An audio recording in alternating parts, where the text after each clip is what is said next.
இது வந்து sugar beat வச்சு லோடிங் தான் கொடுத்துருக்கேன். இங்கேயும் இதே யூஸ் பண்ண அந்த சீக்வன்ஸ் வித் ஃப்ரெஞ்ச் நாட் போட்டிருக்கேன். இதுக்கும் வந்து நான் சில்வர் கலர் சில்க் த்ரெட் தான் யூஸ் பண்ணியிருக்கேன். நெக்ஸ்ட் இங்கே வந்து கோல்டன் கலர் சில்க் த்ரெட் வச்சு ஃப்ரெஞ்ச் நாட் போட்டிருக்கேன்.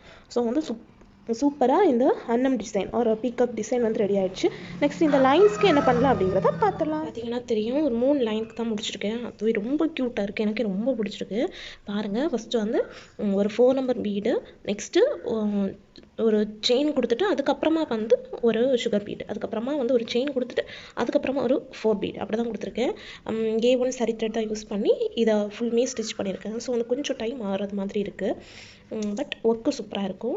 இந்த சைட் முடிச்சுட்டு நான் காமிக்கிறேன். ஒன் சைடு ஃபுல்லாக வந்து சூப்பராக நான் பண்ணி முடிச்சிட்டேன். எவ்வளோ க்யூட்டாக இருக்குன்னு பாருங்கள். ஒன் சைடு போட்டதுமே ஒரு சூப்பரான ஒரு லுக்கு கிடச்சிட்டு, 2 சைடுமே போட்டுட்டு ஃபுல் லுக்கு வந்து நான் காமிக்கிறேன். ஸோ பார்த்தீங்கன்னா தெரியும்,